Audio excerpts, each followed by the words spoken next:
Hey everyone, I'm Jim Zub, and this is the Age of High Adventure. You're listening to Double Axe Handle Smash. From the wrestling ring to the comic shop to the world of Saturday morning cartoons, welcome to Double Axe Handle Smash Podcast.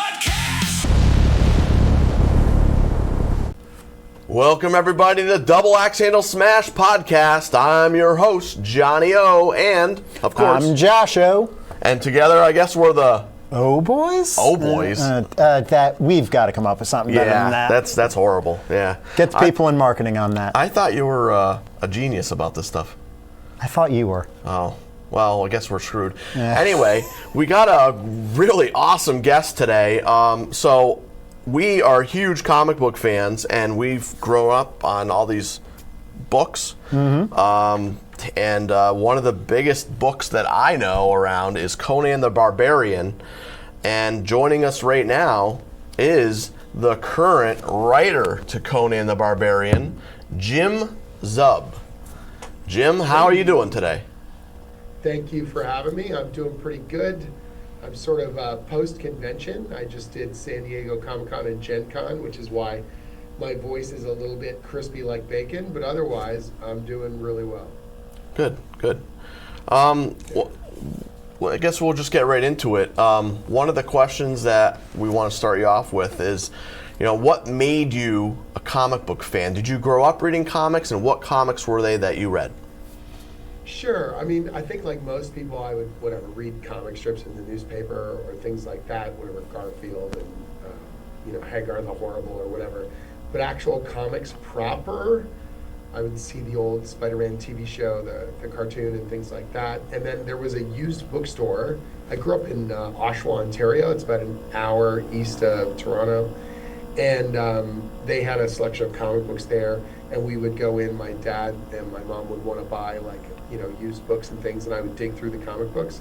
And my brother and I started collecting. The earliest ones I remember collecting are probably the G.I. Joe ones, because I was getting the toys, I was watching the cartoon.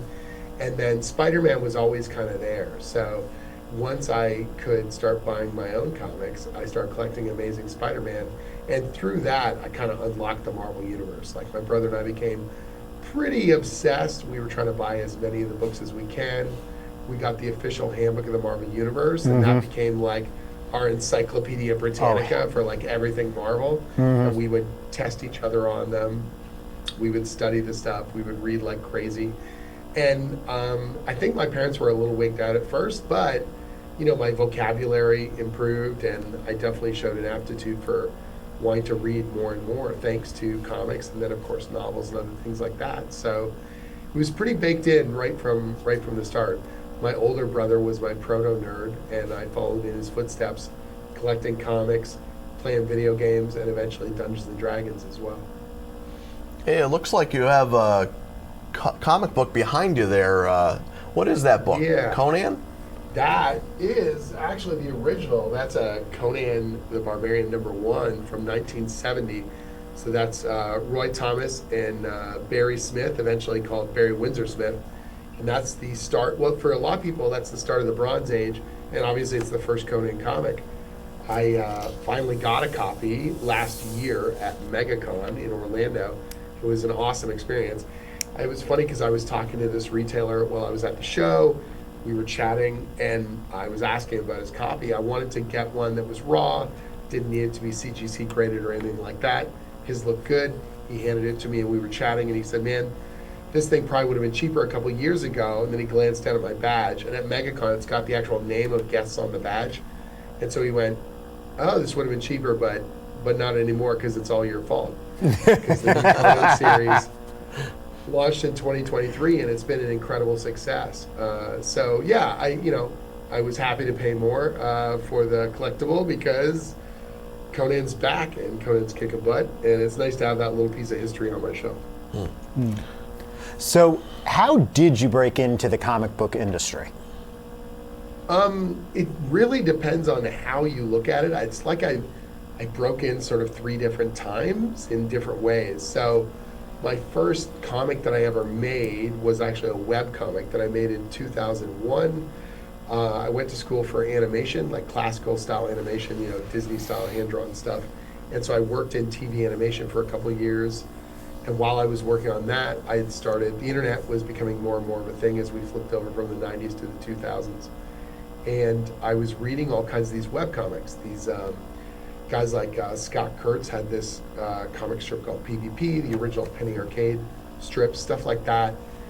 And I just realized that these guys were putting up whatever they wanted. And so I started putting up my own kind of comic strip. It wasn't a humor strip. It wasn't about video games, but it was just sort of this little story. And after about 5 or 6 months, I got an email from Scott McCloud, the guy that wrote Understanding Comics. And he was obsessed with the web and how it was becoming this new kind of egalitarian space for people to post art and eventually comics, all kinds of things. He liked what I was doing, and he convinced me to come to San Diego Comic-Con. So my very first San Diego was 2002, and a big part of that was because of Scott. He introduced me to other people in the community. He showed my work around. He helped me to get a badge that year at the show.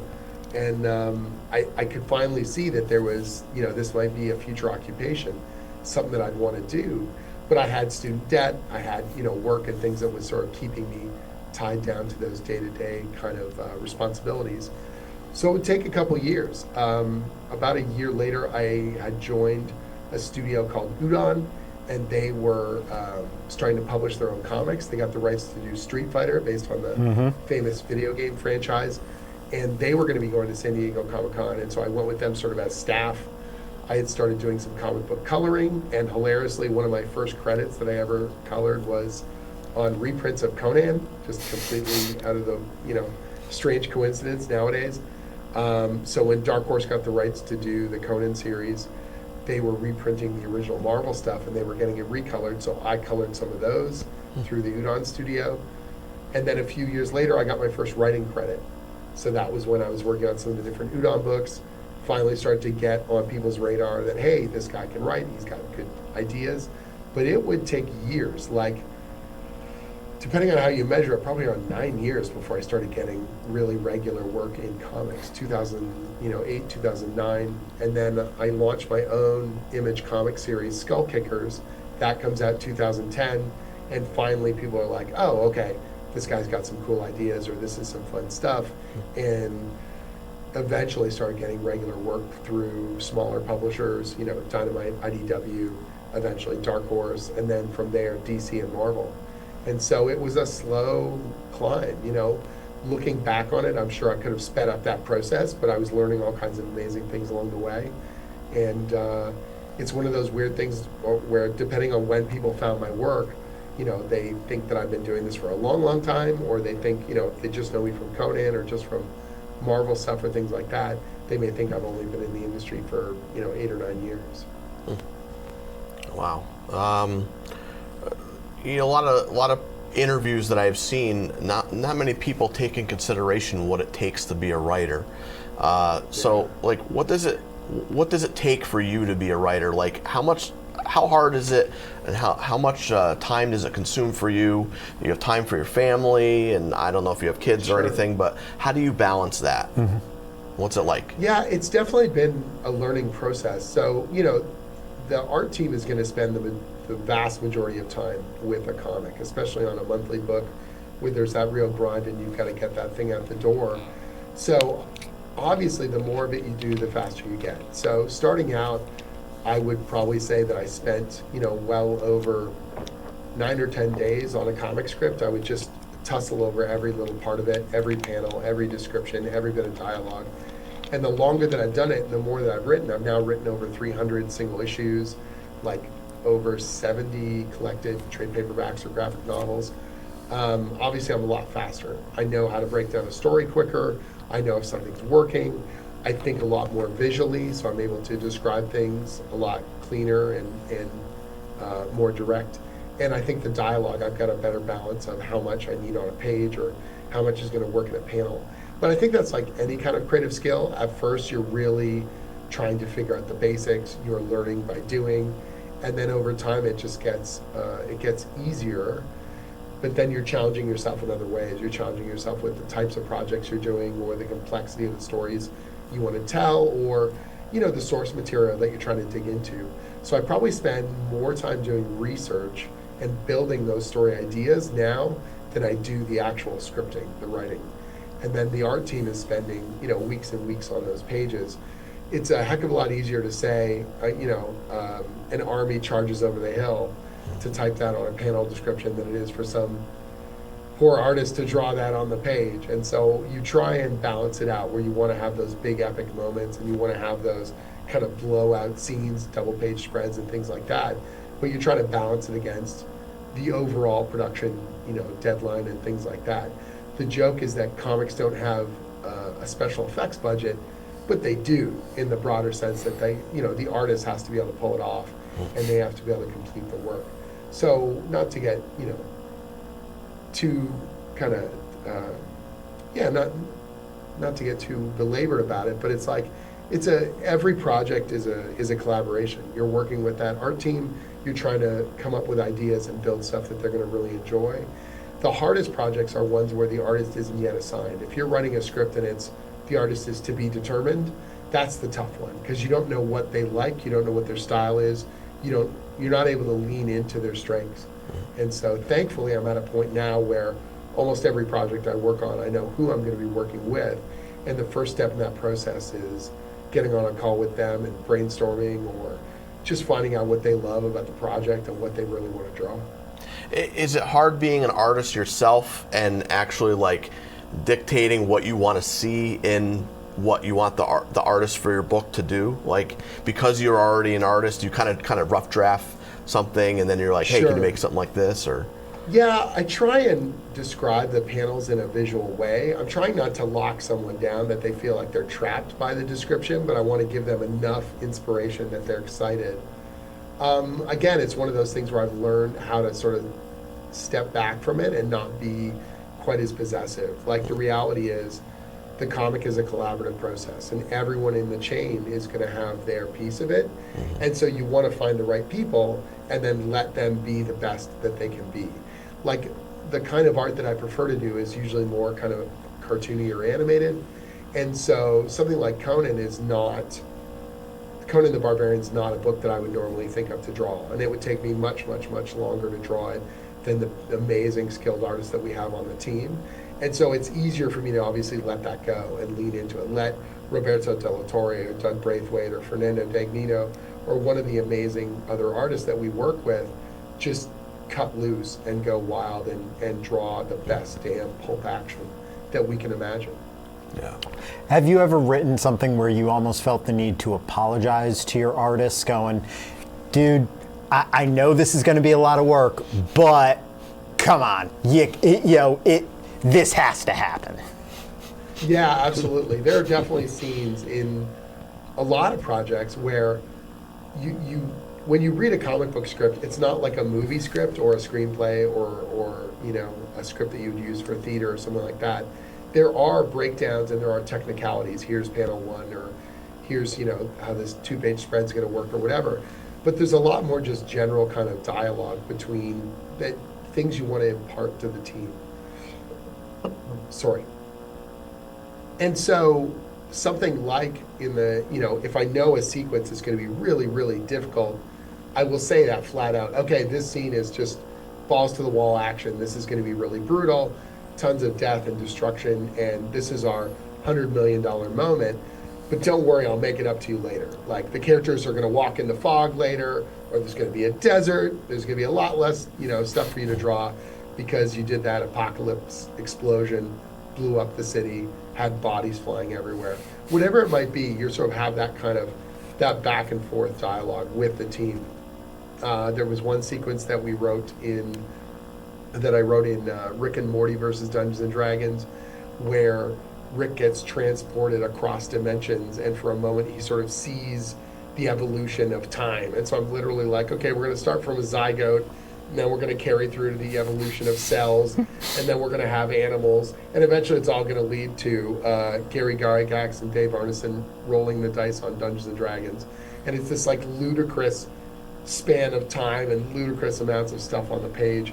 with like, double helix DNA stuff between the panels. And Troy Little, the amazing artist who did that series, he called me up and he's like, this is both the stupidest and most amazing thing that I've ever been asked to draw. And if you can, bring an artist to somewhere new, hopefully they don't want to kill you by the end of it, and you give them a new experience. So, how did you get the job working for Dungeons and Dragons and writing all these tie-ins for them? Sure. I grew up on D&D. Like I said, my older brother was my proto-nerd. And D&D honestly unlocked my desire to be a creative person. Before that, and I'm sure at the time I wouldn't have put such a demarcation point on it, but in the rearview mirror, it's like you would read stories, you would watch stories, whether it was on TV or in movies or in books or in comics. And then in Dungeons and Dragons and other role-playing games, you're creating stories. You're collaboratively building these things together. And that really unlocked something new and amazing inside me, that desire to want to entertain, that desire to tell stories and build them. And so in so many ways, I owe my creative career to Dungeons and Dragons, and it's always been at the heart of kind of what I do. Even the way I describe my process of working, it's like I'm both the dungeon master setting up these situations, but I'm also the player role-playing these characters. I want to get those character voices right if I'm working on an existing property, whether that's Samurai Jack or the Avengers or Dungeons and Dragons or anything else, because that's part of the role play for me. That's part of what building a story is all about. And so I lucked out that I was working on the Samurai Jack comic series. This must have been like 2012, 2013. I was working with Andy Suriano, who's one of the designers of the show. And before they decided to do a 5th season of Samurai Jack, we were new material. We were new Jack episodes, for lack of a better term. And the fan base was loving it, and IDW, the publisher, really loved it. And Ted Adams, who's the head of the company at that point, he approached me and he said, we have what's called the Hasbro Master License. Anything under that umbrella, anything owned by Hasbro, we can make comics based on. I love the Samurai Jack book. I would love for you to do more things for us. What do you like? What are you into? And I literally said my favorite thing is Dungeons and Dragons. And I knew they were developing a new edition of the game. And so in 2014, with the 5th edition of D&D, we launched this new comic book series. And that was an amazing experience. And then the people at, Wizards of the Coast, our rep who is approving all the scripts, obviously he knows D&D inside out, and he's reading my scripts and seeing the reference that I'm sending to the art team. And he's like, oh, this guy's one of us. Like he's a deep, dark D&D nerd, and we need to get him in here. So that quickly turned into the ability to start consulting for Wizards of the Coast and working on a bunch of their other game books. And so, what I thought was just going to be a comic project has turned into an ongoing, relationship with my favorite game and one of the coolest things, in the nerd space. Well, so along with that, you're writing Dungeons and Dragons, and there's this pop culture phenomenon called Stranger Things, where D&D is a huge part of it, and you wrote the comic book for that. How does that come about? Was that difficult trying to manage? Okay, I've got the D&D people on this side, I got the Stranger Thing people on this side, in everything. How did that all come together, and what was that experience like? Well, luckily, because I'd written a bunch of the D&D comics, I was sort of one of the go-to guys that people would, look to in that space. My friend Jody Hauser, she had written the Stranger Things comics, but there had never been any comics specifically about how the kids started playing the game together. And so the publisher Dark Horse and IDW, they teamed up to do this crossover miniseries where we were going to show the origin of the kids' campaign. And it was funny because the same era of D&D that the kids are playing at the start of Stranger Things is the same era that my brother and I are playing. So in some ways it was hard, but in other ways it was really easy because I just had to slip back into that nostalgia. I've literally just off camera got a ton of my original D&D books and pull that stuff out and remember the joy and the excitement and the weird arguments and the esoteric kind of rules stuff that we would try and figure out, and just port that over, to the kids, and think about what it was like to play the game and how much it meant to me. So in some ways, it was sort of a full circle moment. It was really fun to get nostalgic about original D&D and then show that through, all the different kids in the show. It was surreal. It was fun. I got to make up the character sheets for all their characters in that original campaign, and it was like sitting down and rolling up those stats again and writing out those character sheets and being like, this is my job, but this is also my youth, kind of just ported right through there. Very cool. Let's hear a word from our sponsor right now. We'll be right back. If you've recently made the switch to an electric vehicle, or you're just tired of waiting around at slow public charging stations, it's time to call Direct Electrical Services. They are Connecticut's go-to experts for professional level 2 EV charge installations, including Tesla wall connectors. From EV chargers to panel upgrades, backup generators, renovations, network cameras, and general home electrical services, their licensed, insured, and dependable team has you covered. Power your drive and let them handle the rest. Call or text Direct Electrical Services today, 860-913-6232, or visit them online at directelectricalservicesllc.com. Once again, 860-913-6232. Give them a call or go to their website. All right. You want to get into Conan? Want to get into the meat of this? Let's get into the meat. Let's get into it. Because when I think meat, I think meaty men, and I think Conan. That did not sound right. I did not mean that to sound the way it did. But it did come out that way. But I'm not wrong. Meaty men, Conan, come on. He's a very meaty man. He's a very meaty man. So, how did were you a Conan fan growing up, and what was your first exposure to Conan? I can't remember if I saw the movie first or if I read some of the books. I know my brother had some of the pulp, paperbacks, but we definitely saw the movie way too young, because that was an R-rated movie in the early 80s. But it was the perfect Dungeons and Dragons adventure movie for us because it felt like the kinds of adventures that we were having when we were playing D&D. You had the morally bankrupt kind of characters, hunting down treasure, getting in trouble, fighting big monsters, on the run, beautiful women, and trouble at every turn. And so, with the best damn soundtrack of all time. And so that movie definitely left an indelible mark on me. And even though I now know it's not a very accurate adaptation of the original Robert E. Howard Conan stories, it still has such, a thunderclap kind of effect when you watch it. And I definitely knew Conan. And I say to this day, like, the three pillars of my fantasy education were Dungeons and Dragons, Conan the Barbarian, and there were these series of, like, British choose your own adventure style books called Fighting Fantasy, and they were, like, nasty and weird and creepy. And those three things put together, like, are my fantasy education. Like, I can't get enough of them. And they find their way into all my work all the time. Nice. Well, you mentioned the movie when you were a kid. So there's Conan the Barbarian, Conan the Destroyer, and I did hear that there is going to be a King Conan movie, right, next year with Arnold. Is that official? That's officially announced, right? There is. Yeah, they've announced that Arnold is doing development on a new King Conan movie. There's been some near misses in the past, so it's it's one of those things where you really, really deeply want it to happen, and I think the fans would love to see it all capped off with a trilogy. Arnold's now at an age where he can play that kind of the older king and the ennui and the stuff that is really at the heart of those original stories. Yeah. The sort of darkness that overtakes the character in his elder years.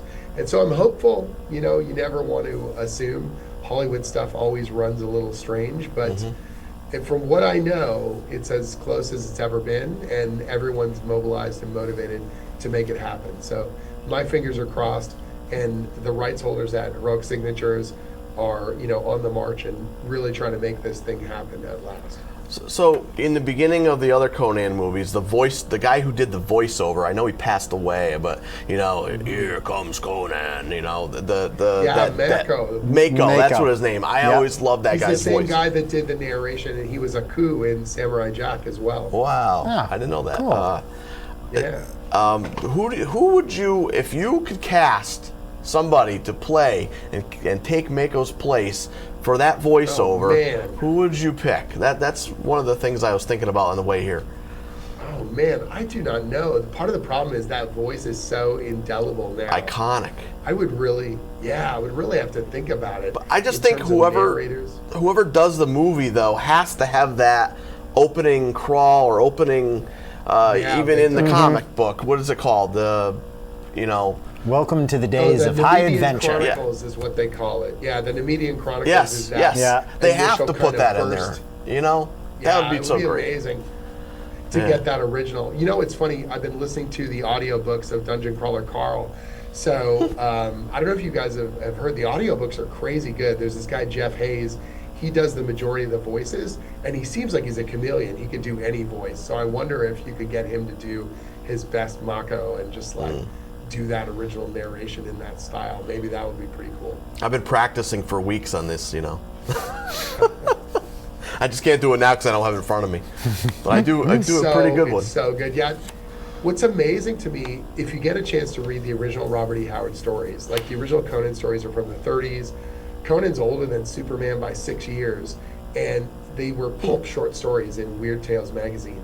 And the minute that you read the language, the way that Robert E. Howard forms the world, and he talks about these epic adventures, the way he describes action, it's surprisingly awesome. Like, he's able to summon up these things in your mind, and you can see why the character has lasted. Like so many other stories that are in those pulp magazines, they feel very slight, they feel very thin. The ideas and the way those stories play out is very obvious. And then Howard's stuff is just like potent, really powerful, so intense. And the way that world just feels like it was always there, and he's uncovering it for you. So, all right. So, how do you get the gig writing the Conan comics? Sure. Did they come to you? Did you pitch to them?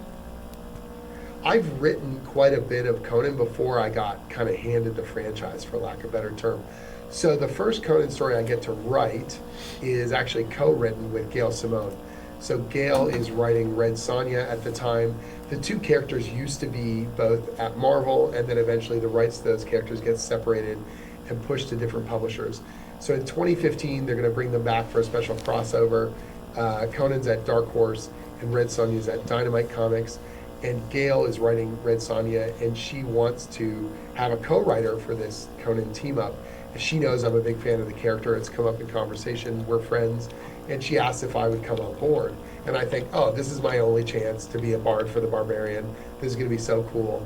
And we do this 4-issue miniseries together. And that's that. I thought that would be my only shot. But then 3 years later, I'm doing a lot of writing at Marvel. They know I'm a fantasy guy, I'm a D&D guy, and my editor, Tom Brevoort, on the Avengers, he lets me know in confidence that Marvel's getting the rights to Conan back, and they want to have that character go on a special. We were putting together an Avengers miniseries to tie into the extra kind of attention that the Avengers was getting around the movies, and so we do this amazing cross-dimensional story called No Road Home, and we have Conan show up in it as a big surprise to kind of Marvel fans. And so that's my second shot to write Conan. But at the time, it's like both of those are co-written. So obviously Gail and I wrote the Conan Red Sonja, and then on the Avengers, it was Mark Waid and Al Ewing and I making this epic story. And even though I'm writing the majority of the Conan dialogue and plotting out a lot of the stuff he does, there's this weird ego thing where it's like, man, I wish I had a solo Conan credit. That would be the coolest thing. And so there's a flagship monthly series that Marvel's publishing, Conan the Barbarian, but then there's another series that's like anthology style with rotating creative teams called The Savage Sword of Conan. And I know the editor, and I pitch him a story, and it's very much in the style of Weird Tales. It's called Conan the Gambler. Conan ends up in a gambling hall where you can literally bet your life away, and there's like magic and death and monsters. and pretty high stakes and some crazy twists. And that's the story that I do on my own. This amazing artist, Pat Zurcher, draws it, and that gets on the radar for the rights holders. They really read that, and they're like, man, this guy really loves this stuff. He really hews to the old kind of pulp mentality. And so they asked me if I'm interested in writing some more Conan. And we put together this crossover miniseries with multiple Robert E. Howard characters called Serpent War. And the minute that I write that, they're sort of like, okay, we think Jim's the guy. And they offer me the flagship series to take over once Jason Aaron is done. And so that's kind of my run on Conan starts in 2020. We slam into the pandemic and lockdowns and everything else. And eventually it does not go the way that any of us planned. Obviously, the whole world has changed. And so Marvel winds down their publishing plan on Conan, and I think, man, I finally got this character that means so much to me. I finally got to do, the flagship series, and everyone's understandably distracted, and it just kind of peters out. And I think, man, that would have been so cool if it would have been bigger. But the rights holders, Fred Malmberg, who's the head of Heroic Signatures, he tells me to stay in touch. And I say, sure, because that's what everyone says. Professionals always tell you, they don't want to burn the bridge or whatever, but clearly this is my last shot at Conan, and that was the way it was going to go. But luckily, they're putting together a new publishing plan. They decide they're going to go with Titan for their publishing, but they're going to take a kind of a stronger hand on the rudder, so they want to develop the new stories in-house. They're looking for a head of narrative, and they asked me if I'd be willing to pitch again. It's what we in the industry call a bake-off, so there's multiple writers pitching.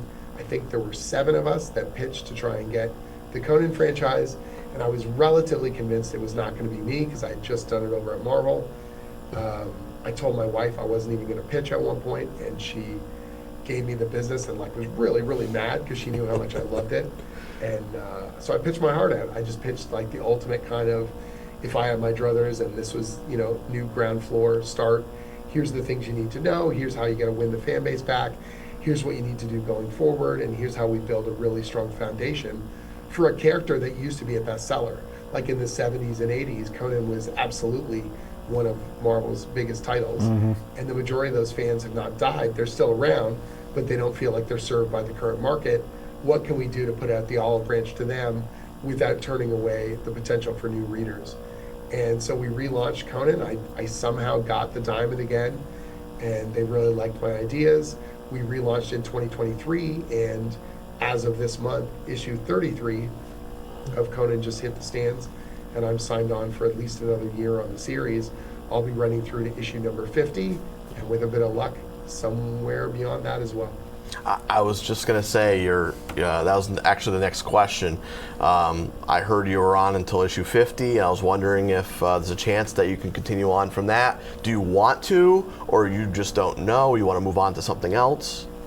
Well, we built this 4-year plan, and so every year what we've done is we have this event miniseries that comes out in the fall.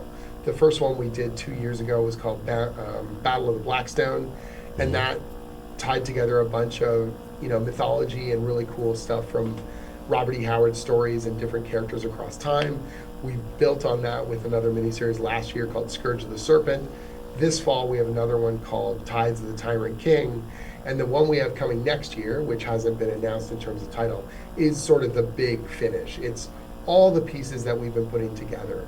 You can read the regular monthly Conan comic and get each adventure and enjoy them, and they're meant to be entertaining no matter what. But if you're reading all the way along and you've been following with us, plus the event miniseries, you really see this broader, bigger thing that we've been putting together. This larger kind of elder evil threat from beyond time and space. And that's all going to come to a gigantic conclusion at the end of 2027. And so that story, no matter what, is going to finish. Have I got more Conan in me? Probably. He's one of my favorite characters. It's one of those weird things where every so often people say to me, man, aren't you worried about being sort of pigeonholed for just sword and sorcery? And I'm like, no one ever says that to the superhero guys. No one's ever like, are you sick of Spider-Man? You're like, no, I am not sick of Spider-Man. I'm not sick of superheroes. I'm not sick of sword and sorcery. I love the magic stuff. I love fantasy. I've always got more ideas. Hey. So, have you told your favorite Conan story yet, or is it still percolating in your brain? I definitely told a big one. So last year in October, we released a special issue. It was issue 25 of the Conan series. It's called The Nomad, and it's my first King Conan story. So Conan in his elder years when he's the king of Aquilonia. And this mysterious stranger arrives in the kingdom offering Conan a mysterious gift if he can complete a test. And it's got this very kind of classic fable structure. The artwork is jaw-dropping.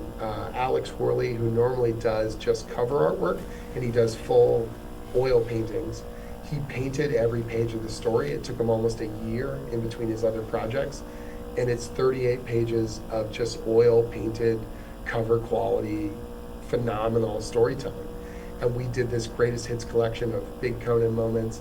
We did all sorts of just reflection on what the character is and what they mean, and it's got a cool little twist ending to it. And so I don't know if we're going to be able to top that, because it was such a high watermark for the series and for everyone involved, and it's definitely a really special one for me.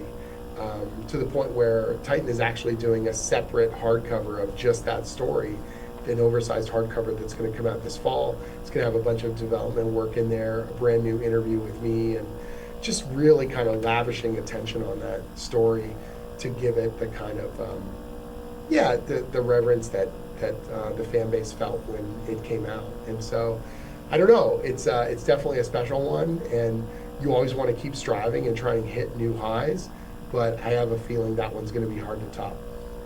I remember reading issue 28, and at the end of that, Conan, spoiler alert, Conan picks up the crown, and he's King Conan. But here's the thing, I haven't seen a follow-up for that. The next couple issues never mentioned he was the king. So are you still planning on doing a follow-up for that? So then maybe it's mentioned after issue 33? Because I just read 33, by the way. Sure. Yeah, what we're doing is, like the original pulp stories, we're jumping around the timeline. Oh. So each adventure, each story arc, we're jumping back and forth. So in the original Weird Tales stories that Robert E. Howard wrote, for example, the very first published Conan story, he's already king. It's called The Phoenix on the Sword, and he's reflecting on his career and all the things he's done. Then the next story, he's younger, and they jump around all over the place. And so previous comic book runs of Conan, they have gone in chronological order, and I felt like Marvel did that and Dark Horse did that, and we needed to differentiate ourselves. So with the Titan run, I've been taking a much more pulpy approach to it. So there are fans who are like obsessed with figuring out where each of my stories fit in the timeline and how they all interlock together. Some of them are very tight and definitely fall right after each other, and the fans have seen the clues that I sprinkle in there. I've got the kind of big board elsewhere in my office where we plan out all the timeline stuff and where stories slot in and how they reflect against the original Robert E. Howard Conan tales. So which ones are before and after each of those pillars.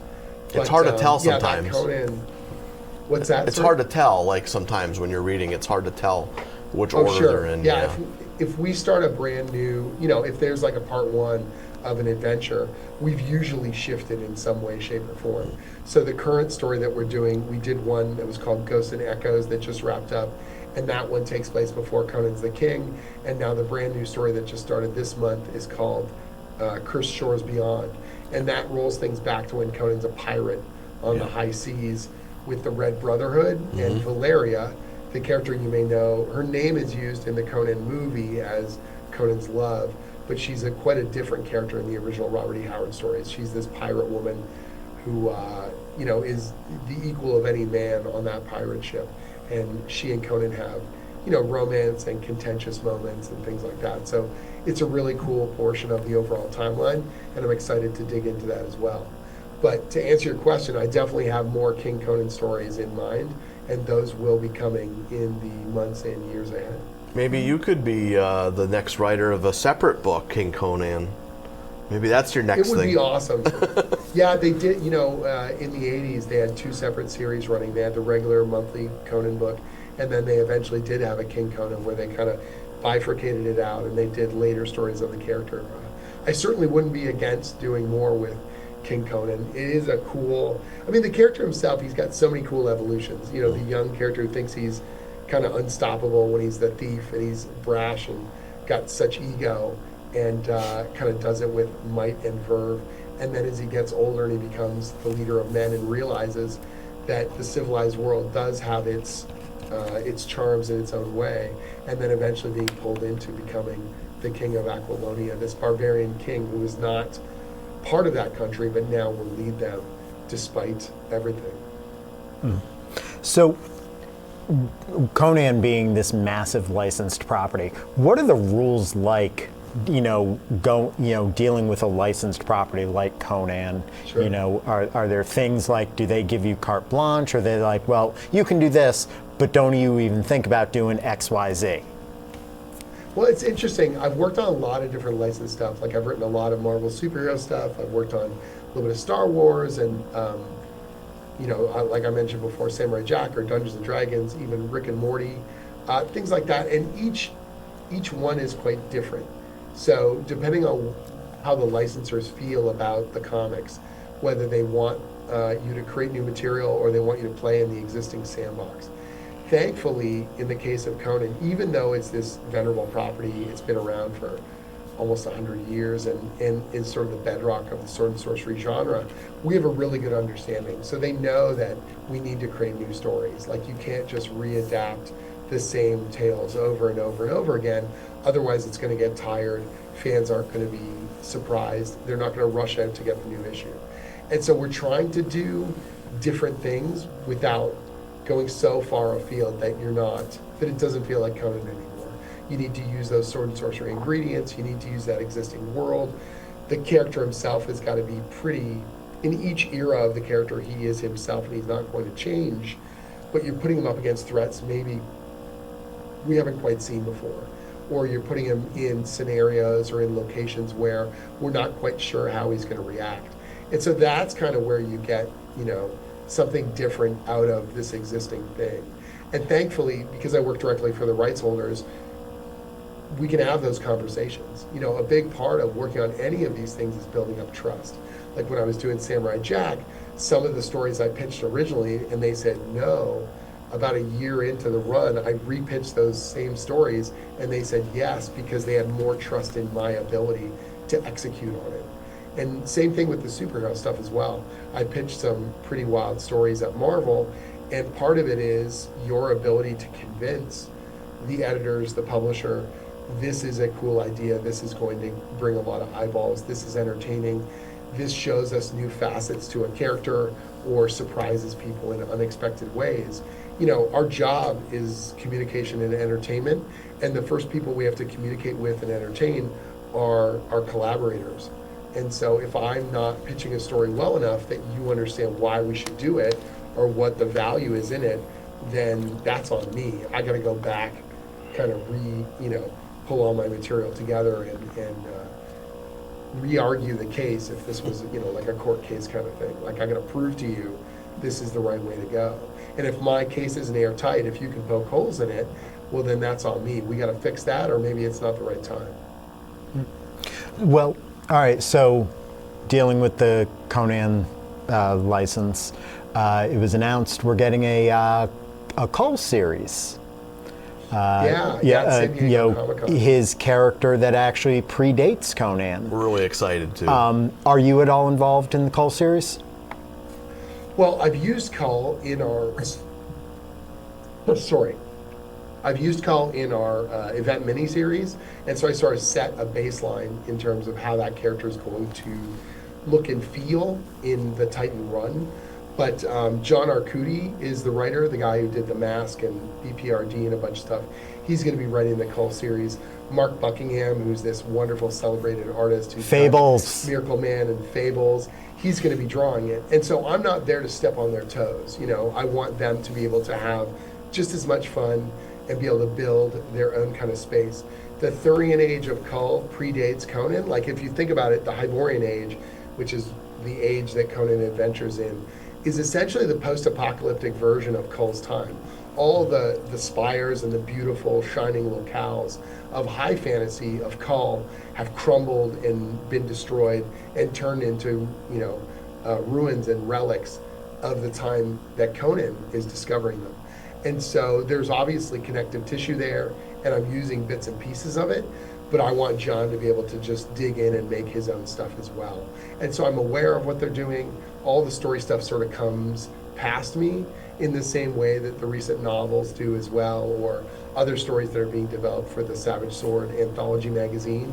I've kind of got the, the 1,000-foot view of the overall franchise and the Robert E. Howard character library and what we want to be doing with them moving forward. But each of those writers that are taking on one of those other characters, whether that's Pat Zurcher doing Solomon Kane, he's doing his own thing. Like, he's making it his own and making stories that are exciting for him. And then if we can convince him, hey, include these little, bits and pieces of the overall mythos or little Easter eggs and secrets that are going to tie into our overall plan, that's great too. So everyone has a collaborative spirit around it, but I'm not trying to lock them down or force them down a single path or write the way I do. They've got to be their own creative team. Have you at any point, are we going to get to see you write one of the Conan novels? It has come up in conversation. So Savage Sword of Conan #1 that we relaunched at Titan, I did have a prose short story in there called Sacrifice in the Sand. And I wrote that based on Joe Jusko's cover, and it was an absolute honor. I was so intimidated to write a prose story in the style of Robert E. Howard that appears in that magazine. And the prose editor at Titan got in touch with me and said, hey, if you're ever interested, pitch us a concept for a future novel. It's not currently on deck, and my schedule is really, really intense, but it's certainly not out of the bounds of possibility. Nice. Maybe that's my retirement plan. Nice. Sitting in front of the typewriter and pound out novels. Who knows? I meant to ask you earlier when we're talking about, your last issue being 50. Yeah. How long, how far ahead are you at writing? I know the comic Sure. previews, you see 3 months ahead or whatever, what's Right. coming, because I read those all the time and I keep track of that. But what issue are you currently working on now? Yeah, in it's regards to such a different process. So when you're doing a monthly book, we kind of joke that it's like an arena, and one's coming in and one's going out, because you're constantly, every 30 Yes. days, you're sending one off to press. In the fall, when we're doing the event book, we're sending 2 out the door each month. And so it's this relentless battle. Monthly comics is amazing because there's this constant flow of new material. But you're planning material, 6, 7, 8 months out. I'm planned all the way through to 50, so I know what the story is, and my editor knows where we're going, but I haven't scripted all of them through to the finish line. Then you've got, you're assigning the artist the work, you're writing the scripts. We've got different artists drawing each story arc, so that way they're able to do their best. So in the case of someone like Alex, when he was doing issue 25, I had to jump way ahead to get that script done because we knew he was going to spend a year painting it. But then I jumped back to write the earlier issues before it. So in this case, it's sort of a complicated question because I've got issues that are being drawn, that are written. I've got ones that are being colored and proofed with the lettering before they go to print. I've got ones that are still in the brainstorming stage where we're talking about how this is all going to fit together. But if 33 is in stores now, I'm scripting 40, 41, and then we've got finished material getting done for 37 and 38 at this moment. And so it's this amazing thing where I've got, 6 months down the line, I know exactly what's coming out, and then 6 months after that, it's forming more tightly as we go. And especially now with something like the novels, they're doing tie-in novels for our events. And so I've got to give them the broad outline for what our final year 4 event is going to be so that the novelist can start planning out their story and make sure that it's going to work with the fiction, that it ties in well with the comics. And so, yeah, it's a lot of different pieces to be juggling around, but that's kind of the fun of it too. It's this constant, puzzle building and filling in the gaps, and then sending each of the artists reference from other artists as they're building each of the pieces of this kind of grand epic that we've put together. So you've actually mentioned the novels a bit in the original works of Howard. Do you have a favorite Howard story or a favorite story from any of the other novelists that have written Conan over the years? I mean, the Howard stories, they're amazing. You know, almost all of them are really, really sharp. And the obvious ones, you know, come to mind. But I really love Red Nails. It's one of the best. It's actually the last one that they published after Howard's death. It's a miniature epic. Yeah, I'm trying to think of other ones. Like Tower of the Elephant is such a seminal story at like the base of Sword and Sorcery. It feels like such a classic D&D style adventure, and it's almost everyone's in their top 5. But there's a reason for that. It's because it's amazing. You know, Frost Giant's Daughter or Queen of the Black Coast is a natural one. The new cartoon that got announced that Gendy Tartakovsky is going to be putting together, the Samurai Jack guy, he's going to be building it around Queen of the Black Coast, which a lot of that kind of DNA finds its way into the John Milius, Arnold Schwarzenegger movie. So it's a natural fit. It's Conan with sort of his first great love and the tragedy of that spins out from it. And so that's another one that certainly comes to mind. Of the pastiche, like of the novels that have been written by other writers, I think Road of Kings is quite good, and I actually really like City of the Dead. So John Hocking he wrote a book in the 90s that has now been recollected, and there was a sequel put together, and it's called Conan City of the Dead. I think John's just got a really strong grasp of the kind of lyrical language and the kind of pulp sensibilities that Howard had, and his stuff really sings to me. I'm so proud that a few years ago we went to Howard Days, which is the book festival that they actually do in Robert E. Howard's hometown of Cross Plains, and I got to meet John and we got to hang out, and we were sort of like mutual fans of each other's stuff. He loves the comic stuff I'm doing, I love the books he's written, and so we just kind of had this like mutual self-admiration party, just kind of hanging out, talking about what we love about the property and what we love about working on it.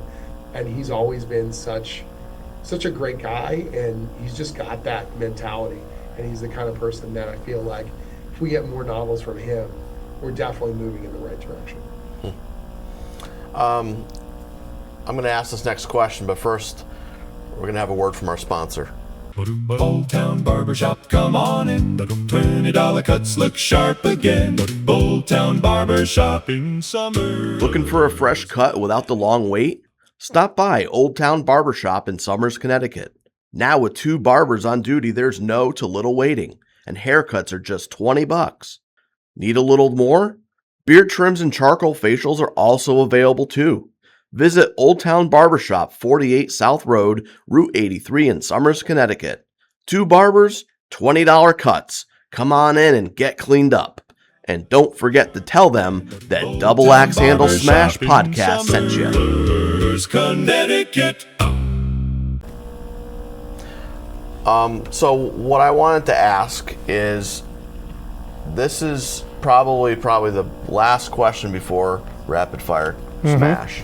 So, do you lock yourself in a room to do all this stuff? Like how do you get Conan's essence? How do you get his voice to the comic from you? Do you go to a very dark place in your mind? Right. Is this like Robert E. Howard said, he had Conan would be hovering behind him, looming over him?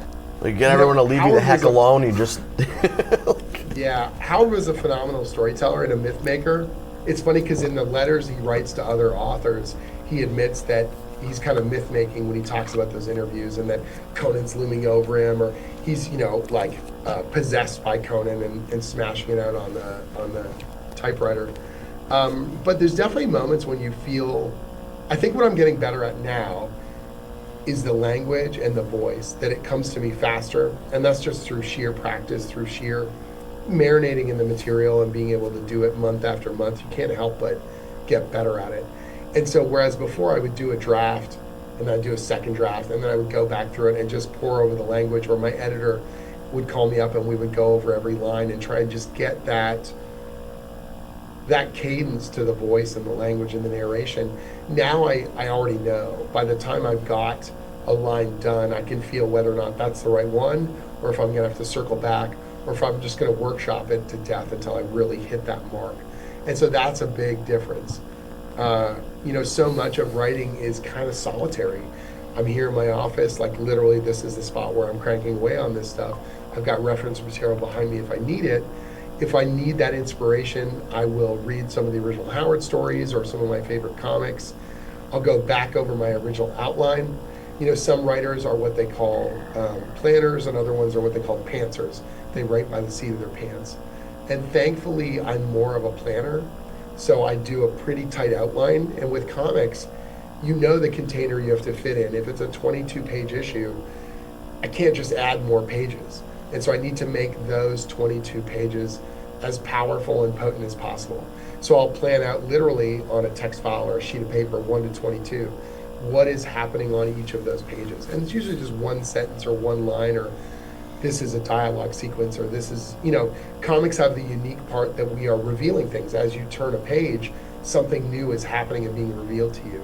And so I try and use those page turns to their, maximum impact. So if we're changing scenes, or if someone's getting attacked, can I have that happen on a page turn so that you turn the page and bam, something really cool happens. And so the real estate of a comic is really built in those pairs of pages, and then the transformation as you turn into the next one. And so that 1 to 22 becomes a roadmap for me. Okay, this action sequence is going to be 6 pages. By the time we get to the end of it, this is going to happen. I don't know every single beat of that action, but I know that's how much room I've got to fit it in. And then in the moment I'm writing those sequences, that's when you're really visualizing panel to panel, moment to moment, sword strike to throat, and all the crazy awesome stuff that you want to have happen. And sometimes you surprise yourself, and I think that's one of the fun things about, even when you have a plan, even when you think you know where it's going to go, in the moment when you're finally executing on that plan, you can sometimes come up with something better, or you realize this needs more room, or the language kind of hits you. And I think that's the equivalent of it. That's the equivalent of having Conan looming over you at the keyboard, where you're like, oh no, we need more here. Conan isn't finished. Like, clearly we got to kick more ass. Can I give this action scene more room to breathe, or can I make that earlier dialogue sequence a little bit tighter so that we can open up the floodgates and just make sure that this is the best that we can be. I feel really responsible that every single issue our readers are getting their money's worth, that they feel like they're excited. They don't want to have it at the bottom of the reading pile. They won't get caught up in a couple months, that every month we are as potent as we can be. And the best compliment that I can get is that we brought back that lapsed fan base. I've got people old enough to be my grandfather coming over with hearty handshakes and telling me I'm doing right by the franchise. I've got literally multiple generations of fans that are telling us that, they thought Conan would never be back, and now they're excited to pick it up every month. And there's no greater compliment, and that's the stuff that charges my batteries. So the reason why my voice is so shot is because I did San Diego Comic-Con and Gen Con back to back, and had dozens and dozens of these conversations in crowds, during interviews, on panels, excitedly talking about, the world's most famous sword and sorcery character, and the fact that I'm writing his adventures. Like, it's such an insane, amazing thing to me. And the joy and the excitement that I have for it hopefully comes through in the writing and comes through on the page. And then the readers reflect that back to me with their excitement and their energy. And it just reminds me why I do what I do. Did we ask any unique questions that you didn't get asked at the Comic-Con? I hope so. I mean, it's interesting. Some people, not a lot of people want to know about sort of your origin. Most people are mostly interested in, okay, Conan, how did you get Conan? Or how did you write the Avengers? Or how can I do what you do? I think that's probably the most common thing. Well, we got to dissect your brain here, We got to I wish I could tell you I had the perfect formula that I can tell you, well, bust your ass for a decade and screw up a bunch, and then hopefully find your way to something that you love. But the simple truth is that all of these creative projects, they're group projects. You're working with the art team, you're working with the editor, you're working with the publisher, and you have to remember that we are part of that team. And I have the benefit of being, the germ of the idea, the story that we're all going to execute on. But everyone deserves to be a part of that project and to be proud of the work they're doing. And it's not my book, it's our book. And the more you feel that and the more you do that, I think the more people respect you and they want to work with you. Yeah. And so if I have any piece of advice, it's like whatever you're making, try and make stuff that you as a reader would love to read or that you would get excited about, and try and work with people and treat other people the way you want to be treated. And make stuff that everyone can sort of hold up and be proud of. I'm sorry. No, go Real ahead. quick, while we're still on problem. this, when I read the book and I'm reading the narration, I hear Mako or Mako, whatever his name is. I do hear him, and that's the voice I hear in the narration. Do you hear that, or do you feel that when you're reading or when you're writing that? Do you hear Conan's voice when you write definitely the do. dialogue? So one of the tricks is that I always read back all the narration and the dialogue to myself, so I know my wife finds it pretty amusing. Sometimes she's walking past my office and I'm having a conversation, but it's you want to know the cadence of it. That on the page it looks like one thing, but does it sound right when it's coming out of your mouth? Yeah. And the same thing with the narration. Like Robert E. Howard style's prose is very purple. It's really operatic and intense and uses a lot of lyrical language. But that's what sounds right. That's what Roy Thomas was channeling. That's what Kurt Busiek was channeling, or Tim Truman, or some of the best damn writers that have ever put Conan stories to the page. So if I do any less, it's not going to work. So I do read that stuff out loud. I would never record it because I'm sure it doesn't have the kind of gravitas that I would want it to have in my head. But I want to know that it's got that language, that's got that intensity. And sometimes if I'm writing on a plane, I feel this weird thing where I'm almost like whispering it under my breath because I don't want anyone near me to hear what I'm doing, or if I'm in a hotel or something like that, I'm writing on the road. But you do need to hear it. You need to sort of know that those words in sequence, they've got a particular rhythm or a particular, impact. Yes. And if I'm doing it right, then it's working. So I'm thrilled, whenever people tell me that the language sounds right, that Conan doesn't sound like someone else. He sounds like himself. Yeah. And that's how I know I'm doing my job. All right. So as we're getting ready to wrap things up, anything you want upcoming that you want to promote? I believe you mentioned something about consulting on a video game? Yeah, so I'm doing writing on Conan Exiles, the video game from 7 years ago. They just did a refresh with the new Unreal Engine, and it's been so popular that they're doing brand new patches with brand new content. So they've got a new one called The Legacy of the Giant Kings. They just announced it before San Diego Comic-Con. And I'm writing a lot of the dialogue for those Quest NPCs. I'm helping to put together the big story beats for it. And that feels really cool. They were sending me the recordings of the voice actors doing the stuff that I'd written. And that's just a really different level of involvement. I'm hoping that I can be involved even more with other Conan stuff down the road, because I've been immersed in it so heavily for the past few years, and I feel like I've just got, it's bottomless, and I'm still digging and I'm still learning, but I've got a greater appreciation for, one of the original fantasy worlds, and a character that, although they seem very simple on the surface, like most iconic characters, there's a lot more to them once you dig in a little bit deeper. And so if I can bring that, it sounds weird to say expertise, but I guess it's expertise, into the fold and help other people to appreciate the Hyborian Age and Conan and the many facets of the character, then that would just be like icing on the cake. All right. Thank you very much. Yes. Let's talk Rapid Fire Smash, or my favorite segment. Sweet. So now we're going to ask you these questions, and you're just going to answer. You don't have to just do a one answer or one word or anything. You can just, just be short, but you can Take it as little as long as you want. Yeah, there you go. Sure. So I'm going to take the first question. Sure. All right.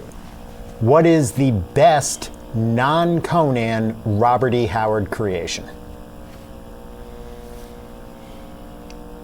Probably Bran MacMorn. Nice. He's the Pictish king who his kingdom is crumbling, and he has to try and hold it all together. If you get a chance to read a story called Worms of the Earth, it's one of the best. All right. All right. And there is 3 of them, 2 Arnold and 1 Jason Momoa. What is your favorite Conan movie? It is the original one. All You know, right. not only did it have an incredible effect on me when I was growing up, but Basil Polidorus, that soundtrack, man, is one of the greatest of all time. It thrums with adventure. Like every single moment of it feels like it's just raising the stakes. Plus, you got James Earl Jones playing, you know, Thulsa Doom. It is an epic in every way, shape, or form. Even when it's not a great adaptation of the original stories, it's a phenomenal adventure film, and it's infinitely quotable. What D&D class are you? I usually play rogues. I mean, the reality is I'm usually the dungeon master, but when I'm playing, I'm usually a rogue. In the old AD&D, I would be a thief. All right. I love the fast talkers who get in over their head. I love troublemakers and characters who are going to take stuff that's not theirs and justify it every step of the way. I think he would have to be Dungeon Master because he's a great storyteller. Yeah, I'm kind of getting that Thanks. feeling. I love teaching people how to play Dungeons and Dragons as well. My wife and I write a series for Random House called the D&D Young Adventurers Guides that are guidebooks to bring people into the hobby, and that's been an incredibly satisfying thing to be a part of. If you were a barbarian, would you use a sword or a battle axe? Oh, I would probably use the axe. You know, you want to have the maximum swing, you know, the circumference, being able to hit from all sides and with maximum impact. Cole may be the guy who said, by this axe I rule, but Conan with an axe is pretty damn unstoppable.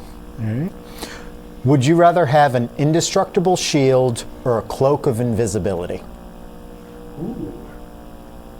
With that roguish tendency, I would probably take the cloak.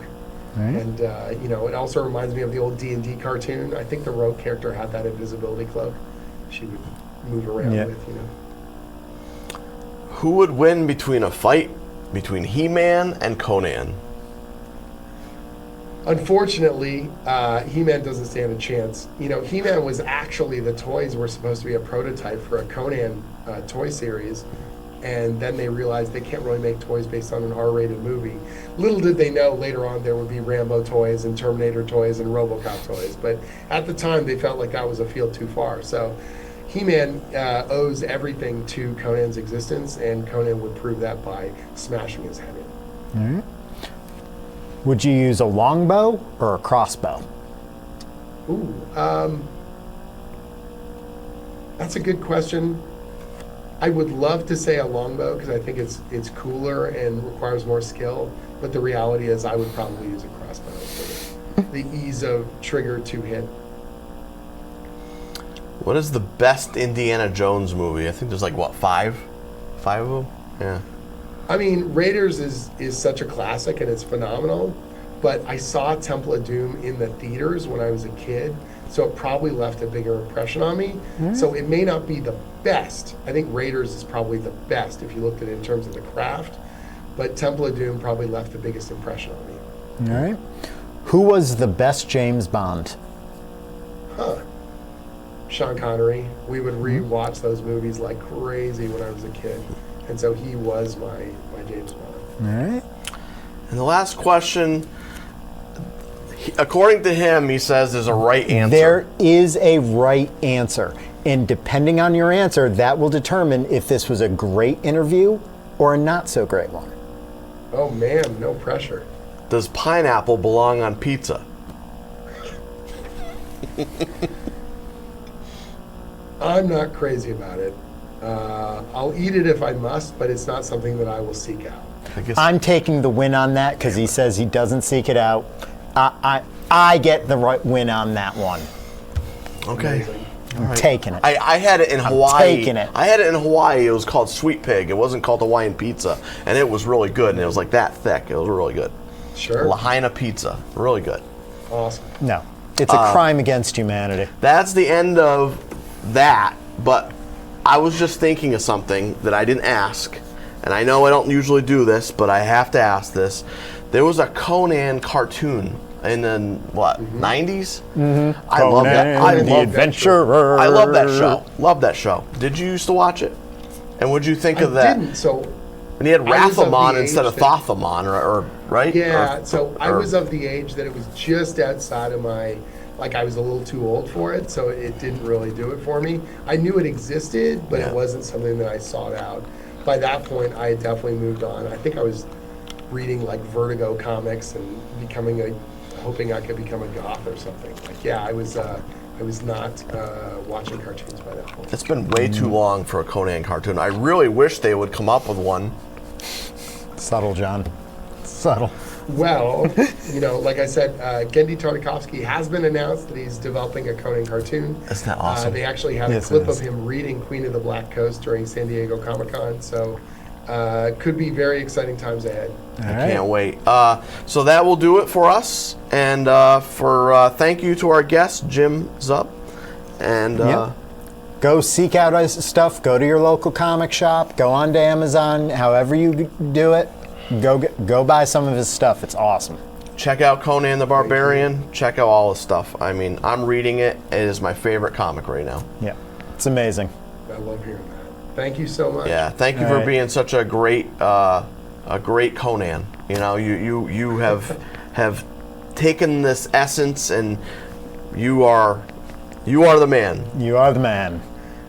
I'm just a bard for the Barbarian, but it's a very special role indeed, and one that I do Remember- not take lightly. So.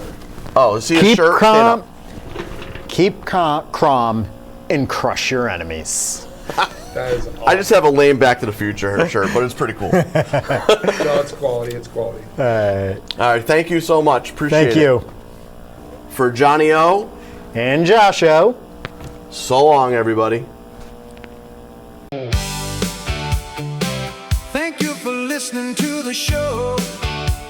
Join us on our YouTube channel. Double X handle smash, as well as Buzzsprout, as well as Spotify, Amazon Music, Apple Podcast.